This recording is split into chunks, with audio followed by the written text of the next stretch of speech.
Do not erase that line. Naomi Carter's voice was quiet, but it stopped Professor Graham Whitmore's hand before the eraser touched the blackboard. Franklin Lecture Hall held nearly 70 students, yet the room became so still that the ceiling vents sounded like distant machinery. 3 lines of white chalk stood beneath Whitmore's doctoral-level proof. The first simplified his operator. The second separated the solution space. The third showed a non-zero vector disappearing into 0. Naomi rested one hand on the chalk tray. Her deep brown fingers dusted white, while a red timer continued counting down on the lectern. 42 seconds remained. Whitmore turned slowly.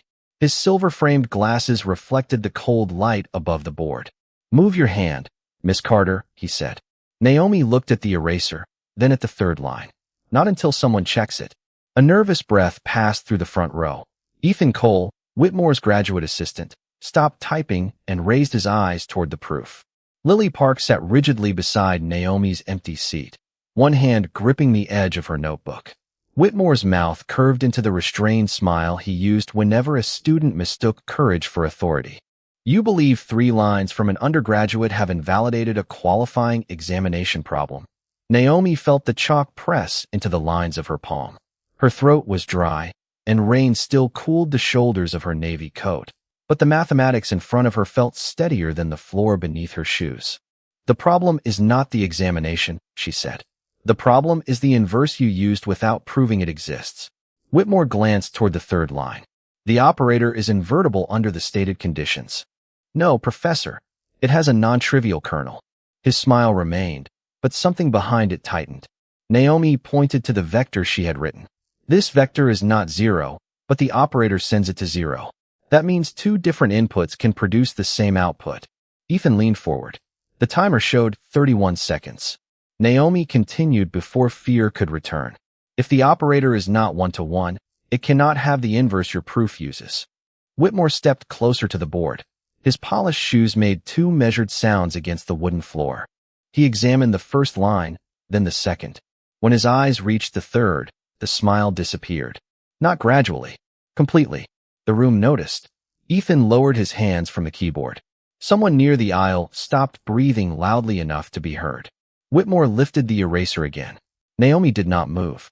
"Your proof does not fail at the final conclusion," she said. "It dies here." She tapped line 3 with the chalk. A small cloud of white dust fell between them. The timer reached 20 seconds, but no one looked at it now. Whitmore studied the vector a second time, searching for a missing condition, an illegal substitution, anything that could return control of the room to him. Naomi watched his jaw tighten. She had entered the lecture expecting to defend a question. Now she was standing beside evidence that his entire proof rested on a door that could not open. Whitmore finally looked at her instead of the board. "Where did you learn to test the kernel that way?" he asked. The question sounded less like curiosity than suspicion. Naomi met his eyes. "From the line you skipped." 2 hours earlier, Naomi Carter sat near the back of the number 17 bus as it moved through the wet streets of Boston. Rain slid across the windows in silver lines, bending the city lights into long streaks of red and gold. Her navy coat still carried the smell of damp wool, and the paper cup between her hands had gone cold before the bus reached Massachusetts Avenue. Most passengers watched their phones or leaned against the glass with their eyes closed. Naomi studied a page of handwritten equations beneath the pale overhead light. The bus shifted around a corner, and her pencil rolled toward the edge of the notebook. She caught it with 2 fingers without looking away from the page. At the top, she had copied the operator Professor Whitmore introduced during the previous lecture. Beneath it, she had written one question. What happens to the space he does not test? She had been asking versions of that question since childhood. Her father, Marcus Carter, drove city buses in Baltimore for 23 years. When Naomi was 9, he let her sit at the kitchen table while he studied route changes printed across large folded maps. He showed her how one wrong turn could make every later stop appear delayed, even when the driver moved faster. A bad route does not need more speed, he told her. It needs someone willing to find the wrong turn. Naomi had remembered that sentence longer than most formulas. At Wexler University, mistakes rarely looked like wrong turns. They arrived dressed in polished notation, institutional language, and the confidence of people no one expected to question. Naomi had transferred from Baltimore Harbor Community College 8 months earlier with a full scholarship and grades high enough to place her in Whitmore's Advanced Functional Analysis course.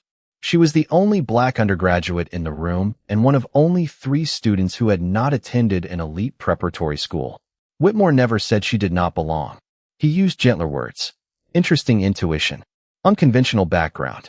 Promising, considering the transition. Each phrase sounded supportive until she heard what it asked her to prove. During evening shifts at the Academic Support Center, Naomi tutored students who sometimes entered the room wearing university sweatshirts worth more than her monthly bus pass.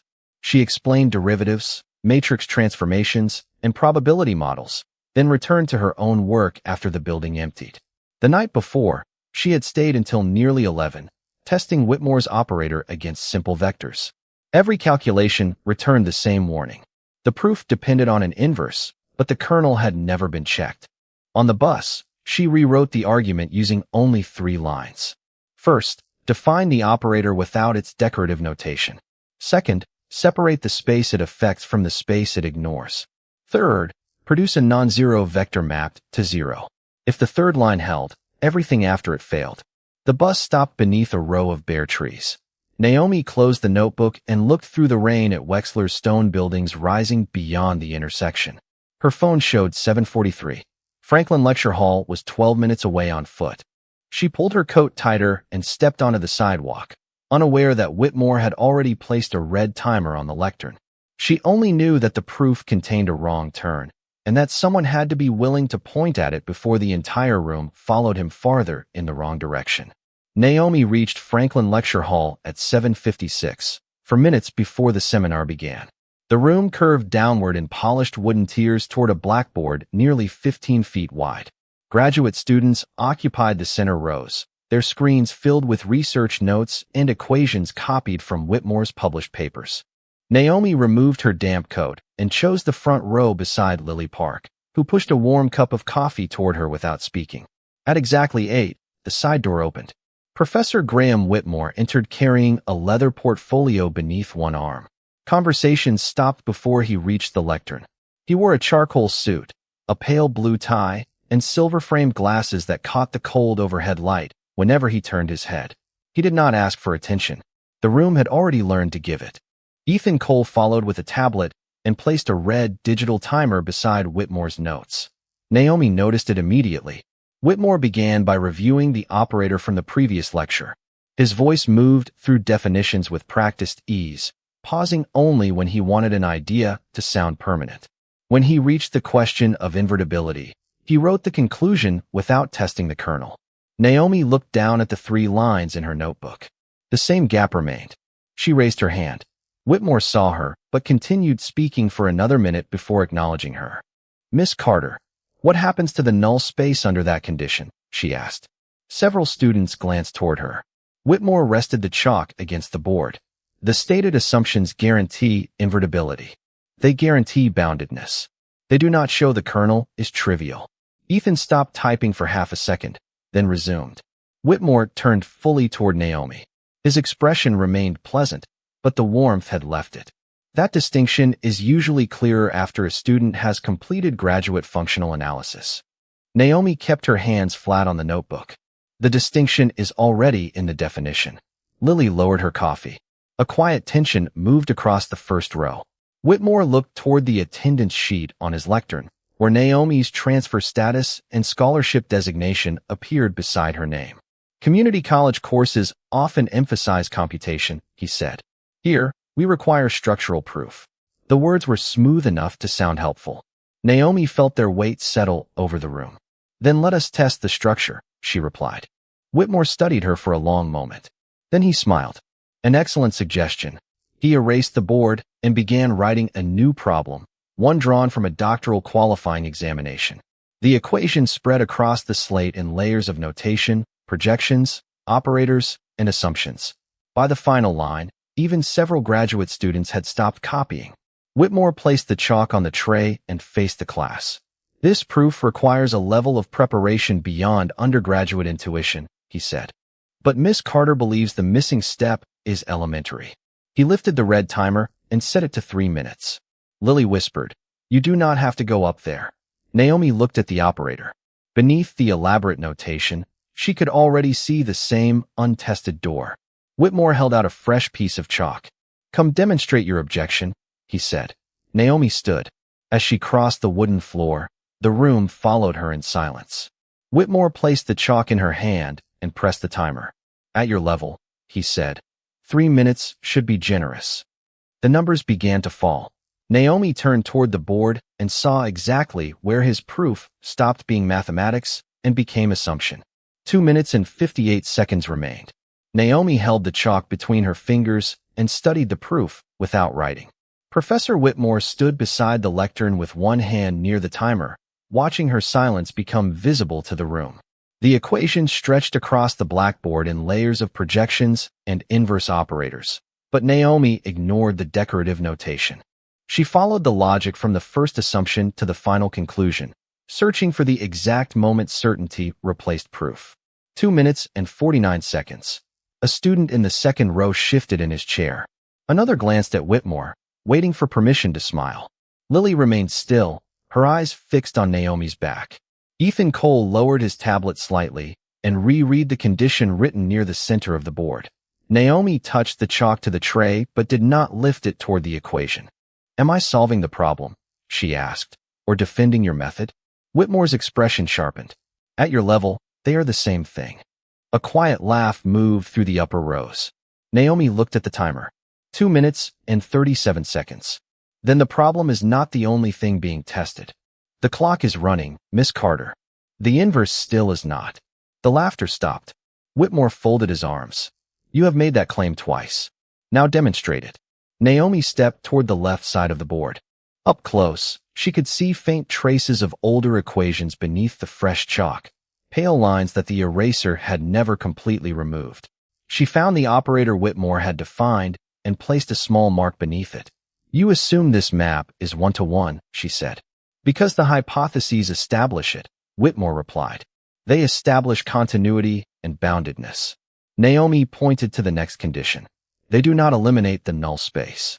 Ethan leaned forward. The timer showed 2 minutes and 12 seconds. Naomi raised the chalk and wrote her first line beneath the proof. She removed the projections, renamed the variables, and expressed the operator in its simplest form. What had appeared dense and forbidding became a short mapping between two spaces. A murmur passed through the room. Whitmore gave a restrained smile. Simplifying notation does not simplify mathematics. Naomi kept writing. Complicated notation does not create a missing condition. She finished the first line and stepped back. The operator now stood without the layers Whitmore had placed around it. Its weakness was easier to see. One part of the domain was controlled by the stated assumptions. Another part had never been tested. Naomi moved to the second line. If I separate the space into what the operator detects and what it ignores, the proof has to account for both. Whitmore's smile remained, but his eyes had shifted toward the unexamined subspace. Ethan stopped typing entirely. 1 minute and 46 seconds. Naomi drew a clean division through the solution space, then labeled the second component. It was not empty. The room understood that before she spoke. This is the part your inverse cannot recover, she said. Whitmore stepped closer to the board. You have not shown that any non-zero vector belongs there. Not yet. Naomi looked at the remaining time, then at the third line waiting in her notebook from the night before. The chalk felt cold against her fingertips. 1 minute and 31 seconds remained. She turned toward the empty space beneath the first two lines. But that is where your proof ends. Then she began to write the vector that would make it disappear. 1 minute and 29 seconds remained. Naomi wrote the vector slowly enough for every student to follow, but not slowly enough for Professor Whitmore to interrupt. She selected a non-zero element from the neglected subspace and carried it through the operator exactly as he had defined it. The first component vanished. Then the second. What remained on the board was 0. Ethan Cole leaned forward until his tablet nearly touched the desk. Lily Park released a breath through parted lips. Whitmore stared at the third line, his arms no longer folded. That vector does not satisfy the original condition, he said. Naomi pointed to the first assumption in his proof. It satisfies every condition you wrote. Whitmore stepped toward the board. The projection excludes that component. Only after you assume the inverse exists. She drew a short arrow from his projection to the line where the inverse first appeared. You are using the conclusion to protect the assumption. A murmur moved through the lecture hall. 1 minute and 6 seconds. Whitmore looked toward Ethan. Check the domain restriction. Ethan opened the qualifying examination file and compared it with the board. His finger moved down the screen twice. The restriction is not stated, he said carefully. Whitmore's jaw tightened. It is implied by the standard formulation. Naomi turned toward him. An implied condition cannot repair a written proof. 54 seconds remained. The red numbers reflected across the blackboard as Naomi circled the non-zero vector. This belongs to the kernel, she said. Because the kernel is not trivial, the operator is not one-to-one. If it is not one-to-one, the inverse you use on the next line cannot exist. Whitmore removed his glasses and cleaned them with a folded cloth, buying himself several seconds while the room waited. When he replaced them, his familiar smile had returned, but it looked thinner now. You have demonstrated a technical ambiguity, he said. Not a failure. Naomi looked at the proof stretching above her. Every later line depended on applying an inverse to both sides. Without that inverse, the conclusion had no path back to the assumptions. Then continue the proof without it, she said. The smile disappeared again. 38 seconds. Whitmore reached for the eraser. Naomi placed one hand on the chalk tray before he could lift it. Do not erase that line. The room froze. His hand stopped inches from hers. Move your hand, Miss Carter. Not until someone checks it. Ethan was already checking. He substituted Naomi's vector into the original operator, then repeated the calculation on his tablet. 0 appeared both times. He looked up slowly. Professor, she is correct about the kernel. No one typed. No one shifted. The ceiling vents filled the silence with a low mechanical hum. 23 seconds. Naomi tapped the third line with the chalk. A small white cloud fell between her and Whitmore. Your proof does not fail at the final conclusion, she said. It dies here. Whitmore studied the line once, then again, searching for a missing sign or forbidden substitution. His eyes found none. 13 seconds. The authority in his posture remained, but the certainty behind it had cracked. He turned from the board and looked directly at Naomi. Where did you learn to test the operator that way? He asked. Suspicion entered his voice before curiosity could. Naomi met his gaze. From the line you skipped. The timer continued counting, but the room no longer cared whether it reached 0. The timer reached 0 with a sharp electronic tone, but Professor Whitmore did not turn it off. His attention remained fixed on Naomi's third line, where the non-zero vector disappeared under the operator and left his inverse without a foundation. Ethan Cole checked the calculation again. His tablet displayed the same result. The kernel is not trivial, he said quietly. Whitmore looked at him as though the confirmation were a breach of loyalty. I can see the calculation, Mr. Cole. Naomi lowered the chalk. White dust had settled into the creases of her fingers and along the dark sleeve of her sweater. For several seconds, she believed Whitmore might finally address the mathematics. Instead, his eyes moved toward her notebook in the front row. This method is not part of the undergraduate curriculum, he said. Naomi felt the direction of the room change. The question was no longer whether the proof failed. It was whether she had the right to be the person who noticed. Definitions are part of the undergraduate curriculum, she replied. So is checking them before using a theorem. Whitmore ignored the answer. You work at the Academic Support Center. Yes. Graduate students use that facility. So do undergraduates. Research materials sometimes pass through the tutoring offices. Lily Park sat straighter. Ethan lowered his tablet completely. Naomi watched Whitmore build suspicion one ordinary fact at a time, arranging her job, her scholarship, and her correct answer into something that sounded improper. Are you accusing me of reading restricted material? She asked. Whitmore adjusted one cuff. I am asking how you produced a specialized objection so quickly. I worked on the operator last night. Using what source? Your lecture notes and the assigned text. Nothing else. Naomi looked toward her notebook. My own calculations. A student near the aisle whispered something, but the words vanished when Whitmore turned toward the class. There will be no discussion until the source of this method is verified. He faced Naomi again. Bring me your notebook.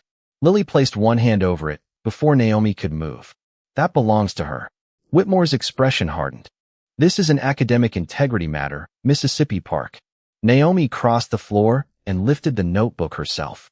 Its cover was softened by rain, bus rides, and late shifts at the tutoring center. Inside were failed attempts, corrected assumptions, and the 3 lines she had rewritten before dawn. She held it against her chest. "You challenged me in front of 70 people," she said. "I answered in front of 70 people. Now that the answer is correct, you want to examine me instead of your proof." Whitmore stepped away from the board. Unexpected work requires verification. Would you call it unexpected if Ethan had written it? The room went still again. Ethan looked down, then slowly raised his eyes toward Whitmore. The professor did not answer the comparison. "Leave the notebook on the lectern," he said. "You will also step out while I contact Dr. Foster." Naomi felt heat rise beneath her collar, but her voice remained level. "I will allow an independent review. I will not surrender my work to the person whose error it exposed." Whitmore's jaw tightened. "Your refusal will be documented. Then document the 3rd line too." Ethan stood. "Professor, I already photographed the board." Whitmore turned toward him. Before he could respond, the rear door opened. Dr. Elena Foster, chair of the mathematics department, entered with a folder in one hand and rain still shining on her coat. Her gaze moved from Naomi's notebook to the stop timer, then to the proof on the board. "I received a message about an integrity concern," she said. Ethan held up his phone. Whitmore's face changed. Foster walked toward the 3rd line and studied it without speaking. Then she looked at Whitmore. "Before we investigate the student," she said, "show me where her mathematics is wrong." Dr. Foster stood beneath the blackboard and studied Naomi's 3 lines without asking anyone to explain them. Her eyes moved from the simplified operator to the separated solution space, then stopped at the non-zero vector map to 0. The red timer remained dark on the lectern. Professor Whitmore adjusted his silver-framed glasses. "The derivation is incomplete," he said. Foster pointed to the 3rd line. "Which step is invalid?" Whitmore looked toward the original proof above it. "The qualifying problem assumes the standard domain restriction. Is that restriction written on the board? It is understood by anyone trained at this level." Naomi felt the familiar pressure return, the attempt to turn an absent condition into a test of whether she belonged. Foster did not look away from the equation. Mathematics does not become complete because the author expects the reader to supply what is missing. Ethan Cole opened the examination file on his tablet and handed it to her. Foster compared the printed version with Whitmore's notation. "The domain restriction does not appear here either." Whitmore's expression remained controlled, but the confidence behind it had thinned. "The intended interpretation is clear." Naomi spoke from beside the lectern. "The intended interpretation is not the written proof."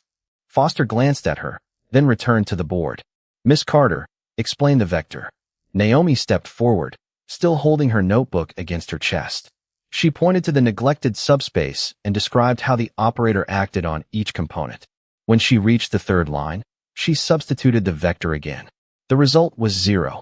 Foster asked her to repeat the argument with a second example.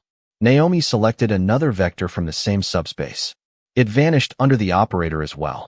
Ethan verified both calculations on his tablet.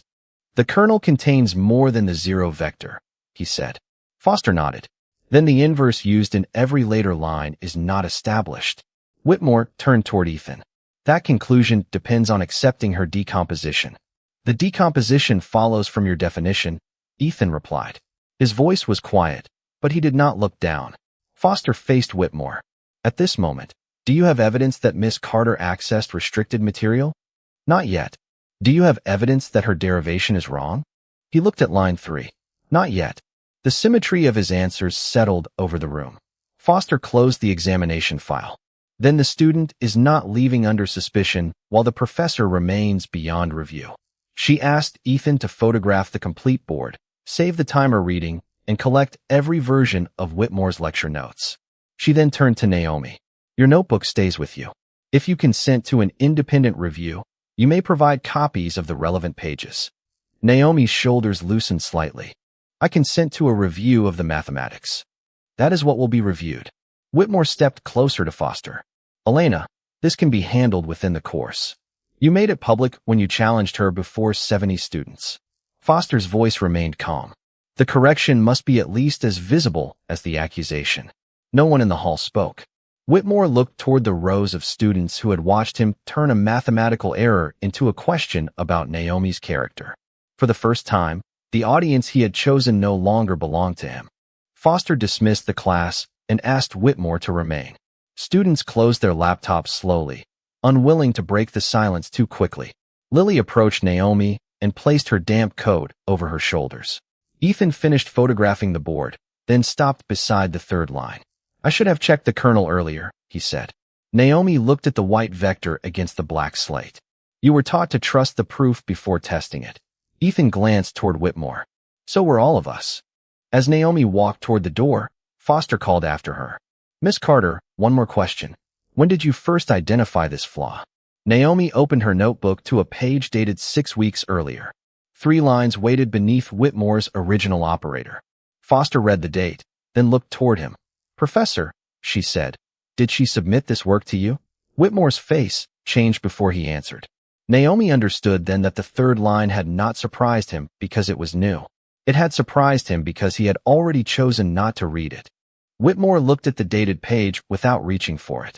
Dr. Foster waited beside the blackboard while the last students paused near the doors, uncertain whether they were still dismissed. "Did Miss Carter submit this work to you?" she asked again. Whitmore adjusted his glasses. "She submitted several supplementary notes during the term." That was not the question. Naomi held the notebook open beneath the cold lecture lights. The page showed the same operator, the same neglected subspace, and the same non-zero vector map to 0. At the top, she had written the course assignment number. At the bottom, a small electronic submission receipt showed the date and time. 6 weeks earlier. Whitmore looked toward Ethan. "Retrieve the course records." Ethan opened the grading system on his tablet and searched Naomi's name. The assignment appeared immediately. Submitted at 10:48 in the evening. Returned the next morning at 7:12. Time recorded in the document viewer, 1 minute and 36 seconds. Foster read the number twice. "How many pages?" 7, Ethan said. Naomi felt Lily stop beside her. The classroom had almost emptied, but the silence remained. Foster turned toward Whitmore. "Did you read all 7 pages in 96 seconds? His expression hardened. The first page did not follow the required method. Naomi looked at the note attached to the returned file. She remembered every word before Ethan enlarged it on the tablet. Undergraduates should master established methods before proposing new frameworks. No mathematical correction followed. No line was marked. No question was asked. "The kernel argument begins on page 3, Naomi said. Foster's eyes remained on Whitmore. "Did you reach page 3? He did not answer immediately. Rain touched the high windows in soft, irregular taps. The blackboard behind them still carried the line he had tried to erase. "No," he said at last. The word landed without explanation. Ethan lowered the tablet. Naomi felt no satisfaction, only the dull weight of realizing that the morning's humiliation had not begun with the timer. It had begun 6 weeks earlier, when Whitmore saw her name, recognized a method he did not expect from her, and decided the rest was not worth reading. Foster asked Ethan to export the complete submission record, including access times and grading comments. Then she requested Naomi's permission to send copies of the 7 pages to 2 independent faculty reviewers. "Yes," Naomi said, "but include the original assignment instructions and Professor Whitmore's response. Everything will be included." Whitmore stepped away from the board. "This is being treated as evidence of bias when it may be a grading error." Naomi closed the notebook slowly. "A grading error happens after someone reads the work." His face tightened. Foster looked from Naomi to the returned assignment on Ethan's screen. "Professor Whitmore, you challenged a student publicly using a flaw she had already identified privately. When she demonstrated the flaw, you questioned her integrity before reviewing your own records." "I was protecting academic standards." "Standards require examination," Foster said, "not assumption."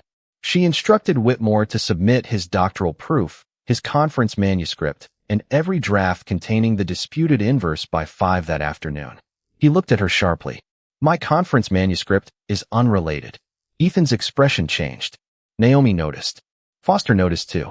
"Mr. Cole," she said, "is the same operator used in that manuscript?" Ethan hesitated only once. "Yes." Whitmore turned toward him, but the answer had already entered the room.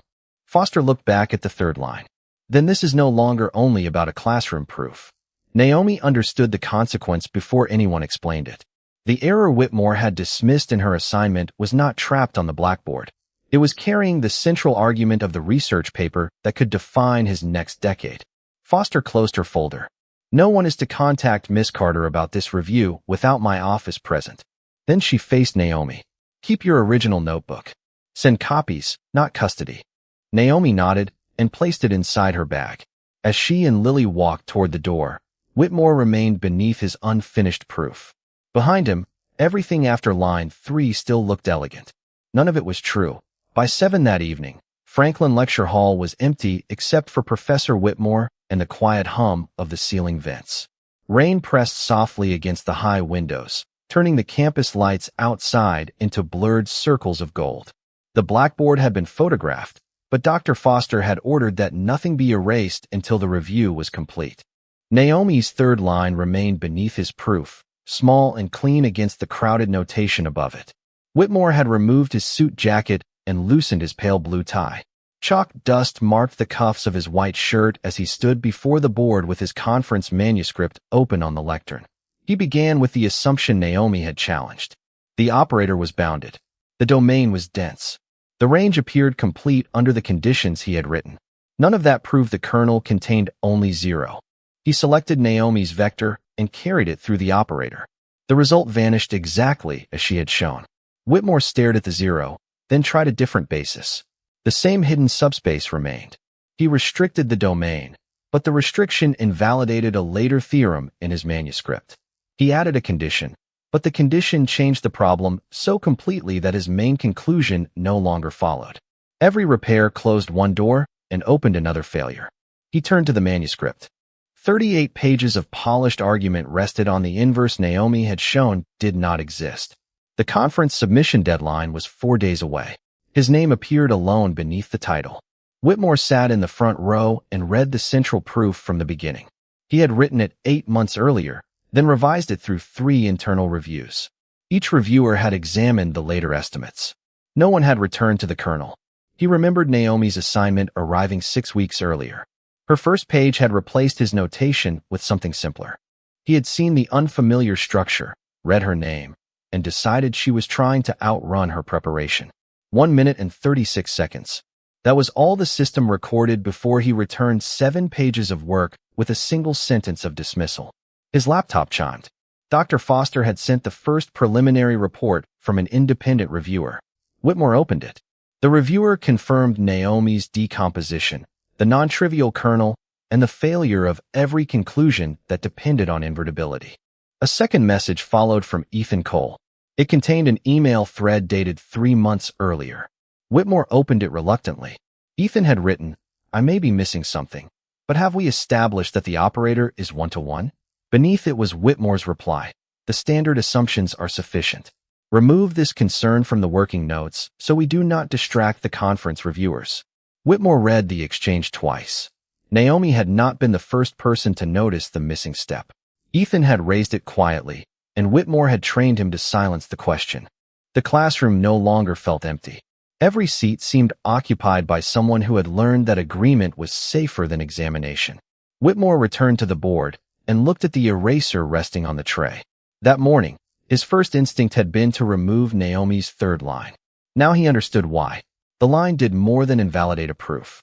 It recorded the exact place where his authority had replaced his judgment. His phone rang. Dr. Foster's name appeared on the screen. When he answered, her voice was calm.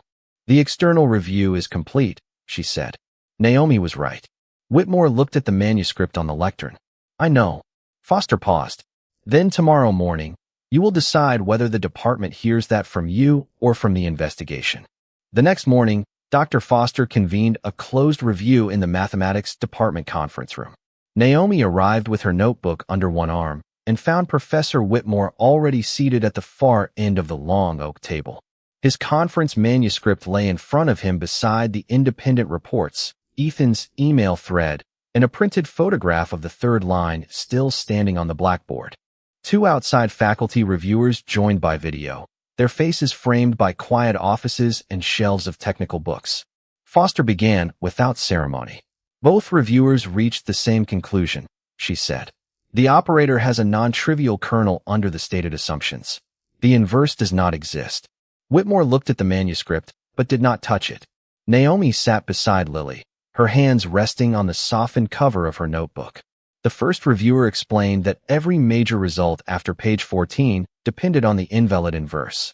The second confirmed that Naomi's decomposition was mathematically sound and more transparent than the notation used in the manuscript. This is not a minor correction, he said. The central theorem cannot remain as written. The words settled across the table. Whitmore's paper had been scheduled for presentation at a national conference in 4 days. Months of revisions, invitations, and professional attention now stood behind a conclusion that line 3 had erased. Foster turned toward him. Do you dispute the findings? Whitmore removed his glasses and placed them beside the reports. No, Naomi heard no relief in his answer. Only the exhaustion of a man who had finally run out of places to hide. Foster opened the course records. Miss Carter identified the same flaw 6 weeks ago. Her submission was returned after 1 minute and 36 seconds. One reviewer looked directly into the camera. Professor Whitmore, did you evaluate the argument? He looked toward Naomi. No, why not? The room waited. Whitmore glanced at the comment he had written beneath her name. Undergraduates should master established methods before proposing new frameworks. I believe the approach reflected insufficient preparation, he said. Naomi's fingers pressed lightly into the notebook. Before you read it, she asked. He met her eyes. Yes. Ethan slid his email thread across the table.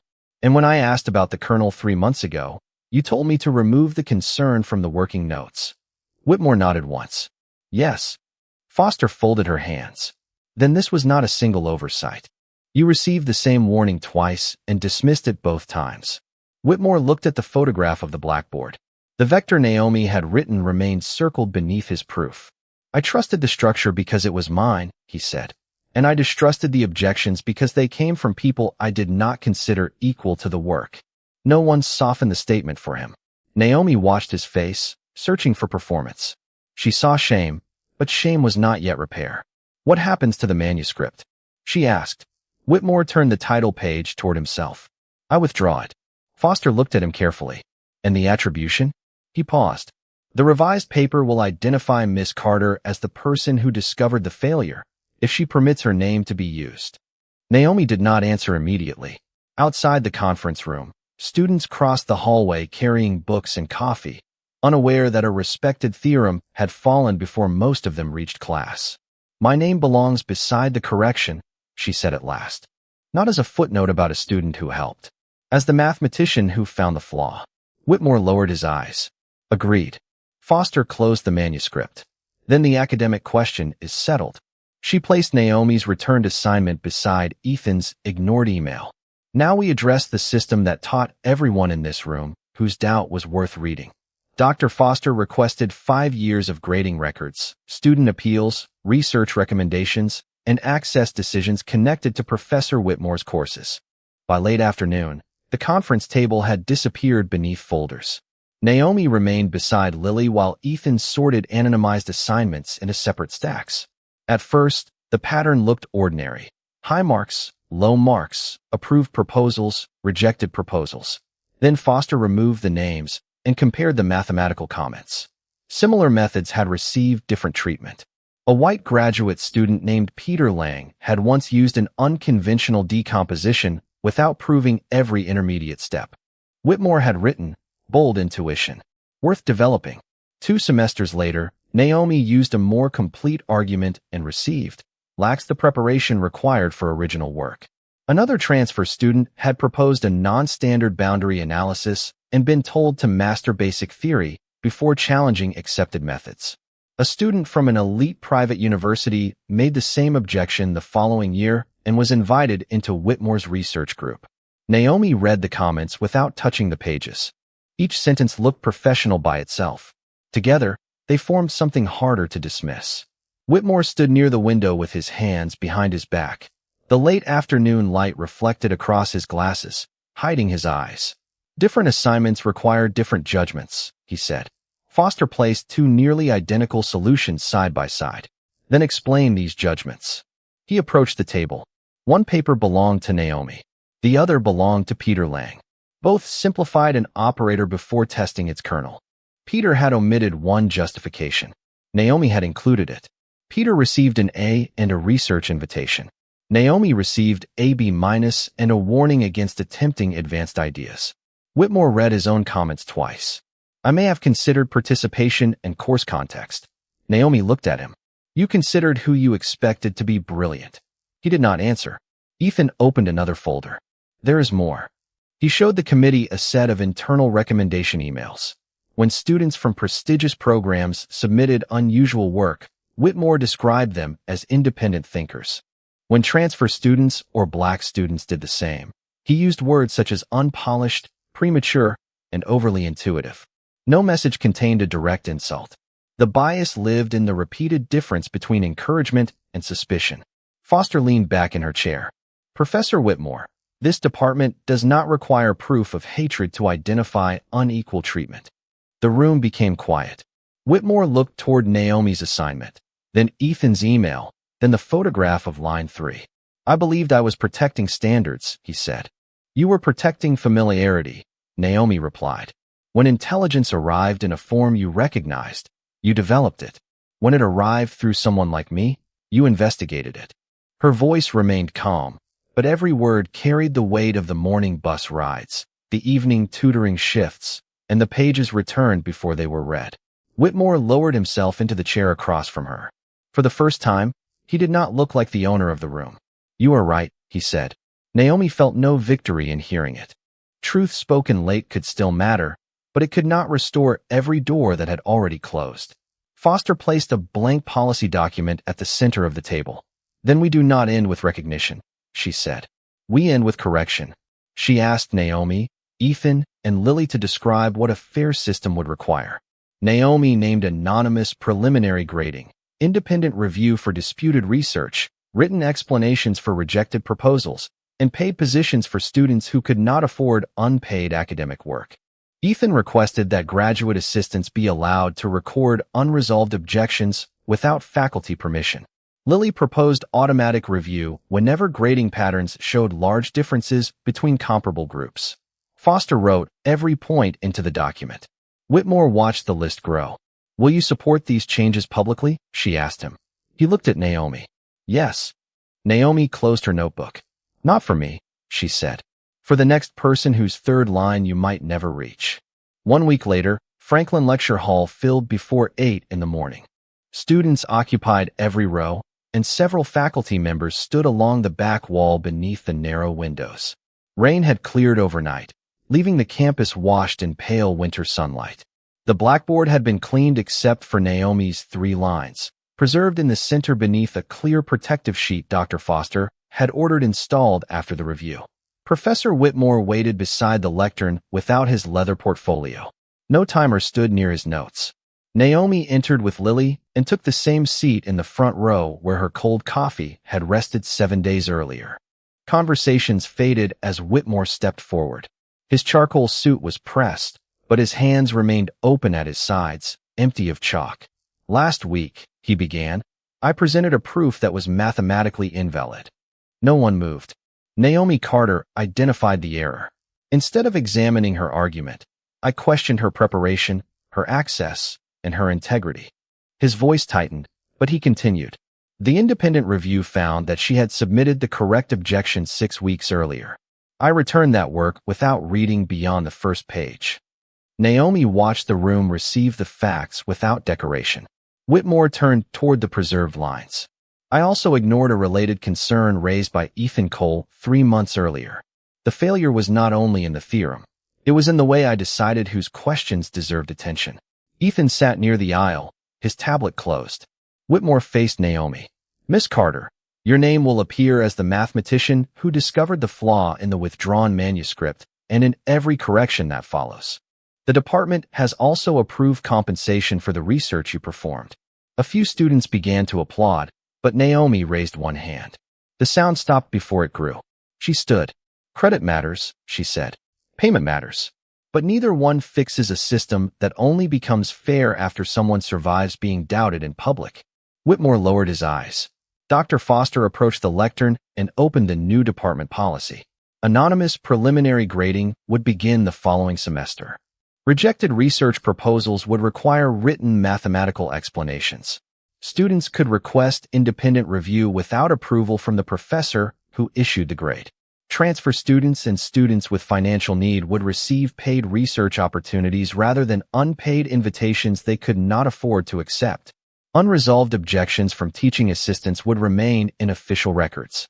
Foster read each measure slowly. When she finished, Whitmore signed the policy first. Then Ethan signed as graduate representative. Naomi was asked to sign as the student consultant who had helped shape it. She held the pen but did not place it on the page. "There is one more condition," she said. Foster looked up. "Name it." Naomi glanced toward the rows of students, including those who had laughed when Whitmore placed the timer before her. No student should be required to confront a professor alone when academic integrity is questioned. An independent advocate must be present before any accusation is made. Foster added the sentence by hand. Whitmore read it, then nodded. Agreed. Naomi signed beneath it. After the meeting, the room emptied slowly. Whitmore remained near the board while Naomi gathered her notebook. "I cannot undo what I assumed about you," he said. "No," she replied. He looked at the third line. "Why did you still help write the policy?" Naomi placed the notebook in her bag. "Because the next student should not need my courage just to receive your fairness." Whitmore stood silent as she walked toward the door. Behind her, he picked up the eraser, cleaned every line of his failed proof, and left hers untouched. 3 months later, Naomi sat near the back of the number 17 bus with a printed journal correction resting inside her notebook. Boston moved beyond the window in soft bands of evening light. Snowmelt ran along the curb, and bare branches reflected against the glass like lines waiting to be connected. Her name appeared beneath Professor Whitmore's on the first page, not as a student assistant or an acknowledgement, but as the mathematician who had identified the failed assumption and developed the corrected decomposition. The university had offered her a paid research position under an independent faculty advisor. She accepted only after Dr. Foster confirmed that the work would belong to her as much as to the department. Her phone vibrated. Marcus Carter had sent a photograph from Baltimore. He stood beside his city bus, wearing his blue transit jacket and holding a printed copy of the correction against the steering wheel. Beneath the picture, he had written, "You found the wrong turn." Naomi smiled and pressed the phone briefly against her coat. The bus stopped near Wexler University, but she remained seated for one extra block. She watched students crossing the campus with backpacks, coffee cups, and expressions shaped by deadlines. Some would enter rooms where their questions were welcomed. Others would enter rooms where confidence had already been assigned to someone else. The new policy could not remove every assumption. It could only make those assumptions harder to hide. When Naomi finally stepped off the bus, the air smelled of wet pavement and cold stone. Franklin Lecture Hall was unlocked, though the evening class had ended. She entered through the side door and found Whitmore alone near the front row, placing graded papers into separate envelopes. The students' names had been covered during evaluation, just as the new policy required. He looked up when she approached. "The revised proof was accepted," he said. "I received the notice this afternoon." "So did I." Whitmore nodded toward the blackboard. The clear protective sheet had been removed after the department archived the original lines. A clean slate now stretched across the wall. "I used to believe authority meant being the person with the fewest doubts," he said. Naomi set her notebook on the chalk tray. "Authority without doubt is usually just fear with better lighting." A quiet breath left him, almost a laugh, but not quite. "Your father taught you to speak that way?" "He taught me to check the route." Whitmore looked down at the anonymous papers. "I read every page this time." Naomi studied him for a moment. Redemption did not live in one apology, one policy, or one corrected paper. It lived in repeated choices made when no audience was watching. "Keep doing that," she said. She opened her notebook to a blank page and placed it on the lectern. Outside, the campus clock sounded 8 times. Whitmore gathered his papers and left through the side door without asking what she intended to write. Naomi remained beneath the warm lights, listening as his footsteps faded into the hallway. She lifted a piece of chalk and began a new proof. The first line defined the problem. The second tested its boundaries. On the third, She paused and looked at the empty room. Then she smiled and continued, because truth had never needed permission from the person who failed to see it.